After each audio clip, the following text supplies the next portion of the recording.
കേരളത്തിലെ ഏറ്റവും പ്രസിദ്ധമായ ടൂറിസ്റ്റ് സ്പോട്ടുകളിൽ ഒന്നായ കോട്ടയം ഡിസ്ട്രിക്റ്റിൽ സ്ഥിതി ചെയ്യുന്ന വേമ്പനാട് കായലിൻ്റെ തീരത്തെ കുമരകത്തേക്കാണ് ഞങ്ങളുടെ അടുത്ത യാത്ര.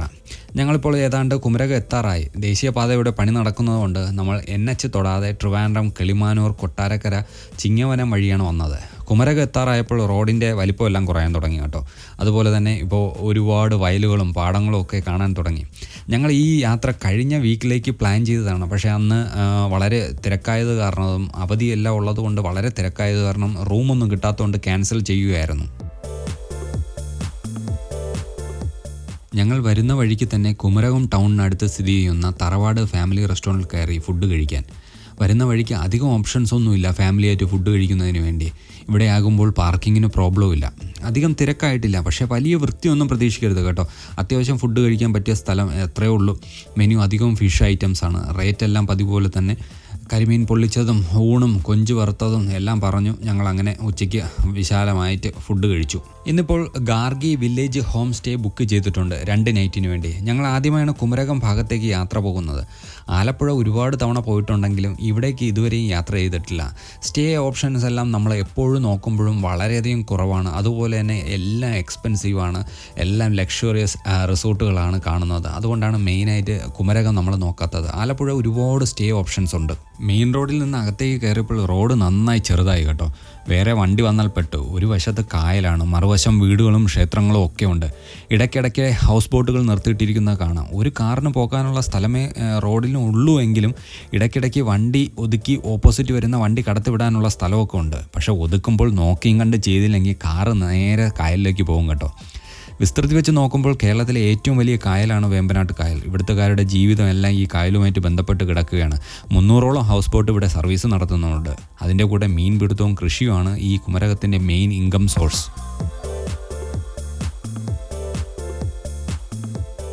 അങ്ങനെ നമ്മുടെ ഹോം സ്റ്റേ എത്തി. മുന്നിൽ കായലൊക്കെ ഉള്ള ഒരു ചെറിയ പ്രോപ്പർട്ടിയാണ്. എന്നാൽ അത്യാവശ്യം നല്ല പ്രൈവസിയൊക്കെ ഉണ്ട് കേട്ടോ.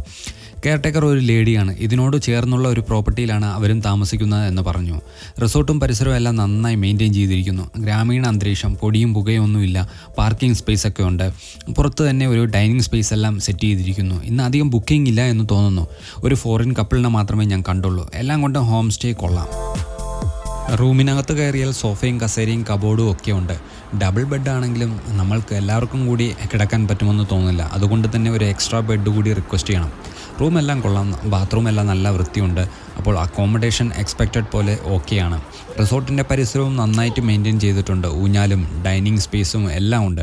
കുഞ്ഞുങ്ങൾക്ക് ഓടിക്കളിക്കാൻ ഒക്കെ നല്ല സ്ഥലവും ഉണ്ട്. പക്ഷേ മുന്നിലത്തെ ഗേറ്റ് അതൊരു റിസ്ക് ഫാക്ടറാണ്. എപ്പോഴും അടച്ചിട്ടേക്കണം ആ ഗേറ്റ്. ഇല്ലെന്നുണ്ടെങ്കിൽ തൊട്ട് ഫ്രണ്ടിൽ കായലാണ്. അതുമാത്രമല്ല റോഡായതുകൊണ്ട് ബൈക്കെല്ലാം നല്ല സ്പീഡിൽ പോകുന്നുണ്ട് മുന്നിലൂടെ. അപ്പോൾ അത് ഒരു റിസ്ക് ഫാക്ടറാണ്. കുട്ടികളുമായിട്ടൊക്കെ യാത്ര ചെയ്യുകയാണെന്നുണ്ടെങ്കിൽ അത് വളരെയധികം ശ്രദ്ധിക്കുക. ഗേറ്റ് എപ്പോഴും ക്ലോസ് ചെയ്തിട്ടേക്കണം. ഇന്ന് ഈവനിങ് നമ്മൾ സൺസെറ്റ് കാണാൻ പോകാം എന്ന് വിചാരിക്കുന്നു. ഇവിടെ അടുത്ത് 4 പങ്ക് പോയാൽ സൺസെറ്റും കാണാം, കൂടാതെ പാടങ്ങളും ഒക്കെ കാണാം എന്ന് എവിടെയോ കണ്ടു. അതുകൊണ്ട് നമ്മൾ കുമരകത്തെ ഫസ്റ്റ് ട്രിപ്പ് 4 പങ്ക് തന്നെ ആകാം എന്ന് വിചാരിച്ചു. ഇവിടെ നിന്ന് അവിടം വരെ പോകാൻ ഏതാണ്ട് 10 കിലോമീറ്റർ ഉണ്ട്. അരമണിക്കൂർ എടുക്കും എന്നാണ് ഗൂഗിൾ മാപ്പ് കാണിക്കുന്നത്. അങ്ങനെ നമ്മൾ 4 പങ്ക് എത്തി. ഇവിടെ എത്താറാകുമ്പോൾ റോഡ് അല്പം മോശമായിരുന്നു. വെള്ളം കയറി നിന്നിട്ടാണ് എന്ന് തോന്നുന്നു. റോഡെല്ലാം പൊളിഞ്ഞു കിടക്കുമായിരുന്നു. ഈ സ്ഥലം കൊള്ളാം കേട്ടോ. പാടത്തിൻ്റെ വീഡിയോ എല്ലാം ഷൂട്ട് ചെയ്യാം. അങ്ങനെ ഞങ്ങൾ കുറച്ച് നേരം ഇവിടെ ചിലവഴിച്ചു. അത് കഴിഞ്ഞ് നേരെ കായലിൻ്റെ തീരത്തേക്ക് നടന്നു.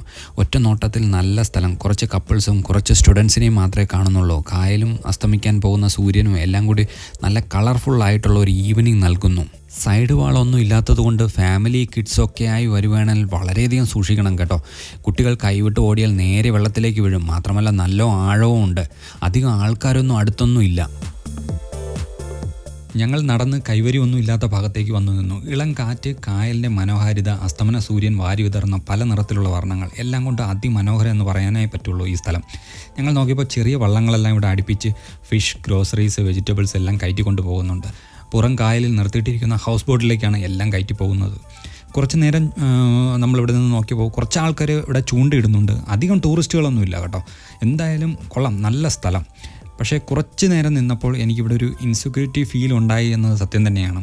ചിലപ്പോൾ ഇത്ര ഒറ്റപ്പെട്ട് കിടക്കുന്നത് കൊണ്ടാകാം. എന്തായാലും ഇങ്ങോട്ട് വരുമ്പോൾ ഒരു ഗ്രൂപ്പൊക്കെ ആയി വരുന്നതാകും നല്ലത്, സ്പെഷ്യലി ഇരുട്ട് വീണ് കഴിഞ്ഞാൽ. അങ്ങനെ സൂര്യൻ ചക്രവാളത്തിൽ മറയുന്നതുവരെ നമ്മൾ കാഴ്ചകളൊക്കെ കണ്ടു നിന്നു. ഇരുട്ട് വീണ് തുടങ്ങിയപ്പോൾ തന്നെ നമ്മൾ നേരെ തിരികെ നടന്നു. നേരെ കാറ് പാർക്ക് ചെയ്തിരിക്കുന്നിടത്ത് വന്നു. അവിടെ നിന്ന് നേരെ കാറെടുത്ത് റിസോർട്ടിലേക്ക് വന്നു. നാളെ രാവിലെ ഫസ്റ്റ് നമ്മളെ പരിപാടി എന്ന് പറഞ്ഞു കഴിഞ്ഞാൽ കുമരകം ബേർഡ് സാങ്ച്വറി കാണാൻ പോകുകയാണ്. രാവിലെ പോയി കഴിഞ്ഞ് കഴിഞ്ഞാൽ എന്തെങ്കിലും കാണാൻ പറ്റുള്ളൂ എന്ന് വിചാരിച്ചിട്ട് രാവിലെ തന്നെ നമ്മൾ പ്ലാൻ ചെയ്തിട്ടുണ്ട്.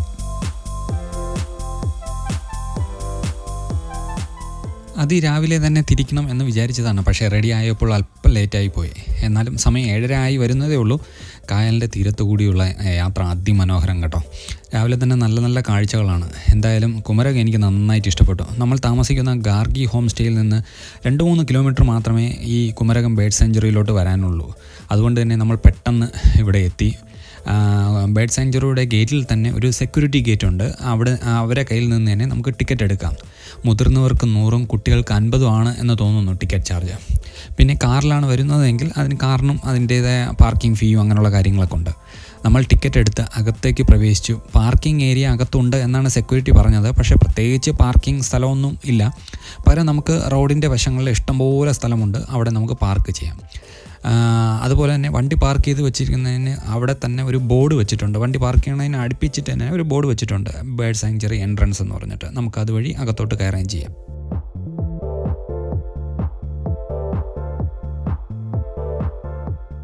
ഏതാണ്ട് 2 കിലോമീറ്ററോളം നടക്കാനുണ്ട് എന്നാണ് സെക്യൂരിറ്റി പറഞ്ഞത്. കുമരകം ബേർഡ് സാങ്ച്വറി കേരളത്തിലെ തന്നെ ഏറ്റവും പ്രധാനപ്പെട്ട ദേശാടന പക്ഷികളുടെ ഒരു താവളമാണ്. പക്ഷേ ഇവിടെ പ്രധാനമായും ദേശാടന പക്ഷികളെ കാണാൻ പറ്റുന്ന സീസൺ എന്ന് പറഞ്ഞു കഴിഞ്ഞാൽ ആഗസ്റ്റ് സെപ്റ്റംബർ ഒക്കെ ആണെന്നാണ് ഞാൻ കേട്ടത്. ഇതിപ്പോൾ ജനുവരിയാണ്. അതുകൊണ്ട് ദേശാടന പക്ഷികളെ ഒന്നും ഞാൻ എക്സ്പെക്റ്റ് ചെയ്യുന്നില്ല. ഏതാണ്ട് 14 ഏക്കറോളം സ്ഥലത്താണ് ഈ ബേർഡ് സാങ്ച്വറി വ്യാപിച്ച് കിടക്കുന്നത്. പ്രധാനമായും കുളക്കോഴി, കൊക്കുകൾ, ചതുപ്പിലൊക്കെ കാണപ്പെടുന്ന മാർഷൻസ് എന്നറിയപ്പെടുന്ന ബേർഡ്സ്, ബ്രാഹ്മണി കൈറ്റ്സ് എന്നറിയപ്പെടുന്ന റെഡ് സീകൾ, പിന്നെ പലതരത്തിലുള്ള കുയിലുകളൊക്കെയാണ് ഇവിടെ കാണപ്പെടുന്ന പ്രധാനപ്പെട്ട പക്ഷികൾ. പിന്നെ ദേശാടന പക്ഷികളുടെ ടൈം ആകുമ്പോൾ പല സ്ഥലങ്ങളിൽ നിന്ന്, ഹിമാലയത്തിൽ നിന്നും പിന്നെ അതേപോലെ സൈബീരിയയിൽ നിന്നും വരെ ദേശാടന പക്ഷികൾ പറന്ന് ഇവിടെ വരാറുണ്ട് എന്നാണ് കേൾക്കുന്നത്. ഒരു നല്ല ക്യാമറ ഉണ്ടായിരുന്നെങ്കിൽ നമുക്ക് കുറച്ചും കൂടെ ബേർഡ്സിൻ്റെയൊക്കെ വിഷ്വൽസ് എടുക്കാൻ പറ്റുമായിരുന്നു. പക്ഷേ അത് നടന്നില്ല. ഇപ്പോൾ എന്തായാലും നമ്മൾ കുറച്ച് കാഴ്ചകളൊക്കെ കണ്ടിട്ട് തിരികെ നടക്കുകയാണ്. ഇനിയിപ്പോൾ നേരെ ഹോം സ്റ്റേയിൽ പോയിട്ട് കാപ്പിയൊക്കെ കുടിച്ചിട്ട് ഇനി അടുത്ത പരിപാടി നമ്മൾ പ്ലാൻ ചെയ്യാം എന്നാണ് വിചാരിക്കുന്നത്.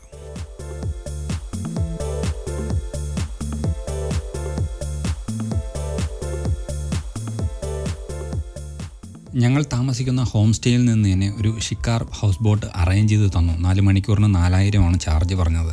അങ്ങനെ ഞങ്ങൾ ഹൗസ് ബോട്ടിൽ കുമരകം കാണാൻ ഇറങ്ങി. രാവിലെ വെയിലുണ്ട് എങ്കിലും കായലിൽ നിന്ന് നല്ല കാറ്റ് വീശുന്നുണ്ട്. അതുപോലെ തന്നെ നല്ല കാഴ്ചകളാണ് ചുറ്റും.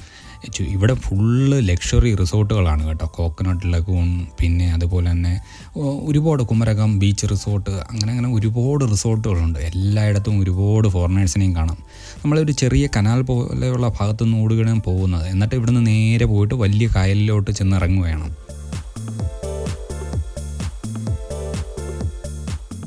കുമരകവും ആലപ്പുഴയും ഒക്കെ ഒരു അത്ഭുതം തന്നെയാണ്. ഭൂമിശാസ്ത്രപരമായി കടൽ നിരപ്പിൽ നിന്ന് താഴെയാണെങ്കിലും ഉപ്പുവെള്ളം കയറാതെ ഇവിടുത്തെ ജീവജാലങ്ങളും കൃഷിയും ഒക്കെ സംരക്ഷിക്കപ്പെട്ടിരിക്കുന്നു. വേമ്പനാട് കായൽ തന്നെ 2ആയി തിരിച്ചാണ് ഈ രീതിയിൽ പ്രൊട്ടക്റ്റ് ചെയ്തിരിക്കുന്നത്. ഇതിന് സഹായിക്കുന്നത് പ്രധാനമായും 1974 പണിതീർത്ത വേമ്പനാട് കായലിൽ സ്ഥിതി ചെയ്യുന്ന തണ്ണീർമുക്കം ബണ്ടാണ്. ഈ ബണ്ട് വേമ്പനാട് കായലിനെ 2ആയി പകുത്തു മാറ്റുന്നു. അങ്ങനെ ഈ ഭാഗത്ത്, അതായത് മുകൾ ഭാഗത്ത് ഉപ്പുവെള്ളം കയറാതെ ഇവിടുത്തെ ജീവജാലങ്ങളെയും കൃഷിയെല്ലാം പ്രൊട്ടക്റ്റ് ചെയ്തിരിക്കുന്നു. ആ തണ്ണീർമുക്കം ബണ്ടാണ് നമ്മൾ ദൂരെയായിട്ട് കാണുന്നത്. കടൽ വെള്ളം കയറാതെ പ്രൊട്ടക്റ്റ് ചെയ്തിരിക്കുന്നത് കൊണ്ടാണ് കുട്ടനാട്ടിലെ കർഷകർക്ക് സീ ലെവലിൽ നിന്ന് താഴെ ആയിട്ട് പോലും അവിടെ കൃഷി ചെയ്യാൻ പറ്റുന്നത്.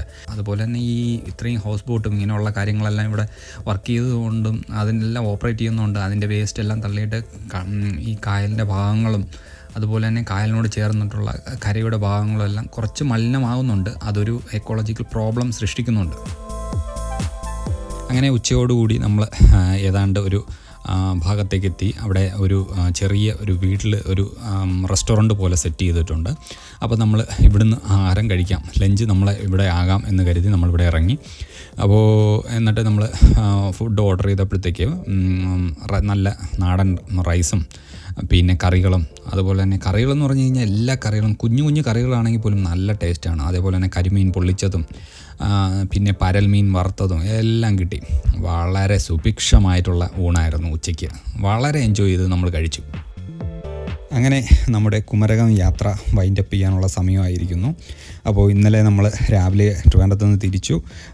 NH തൊടാതെ നമ്മൾ MC റോഡ് വഴിയാണ് വന്നത്. ഇവിടെ ഗാർഗി ഹോം സ്റ്റേ ആണ് ബുക്ക് ചെയ്തിരുന്നത്.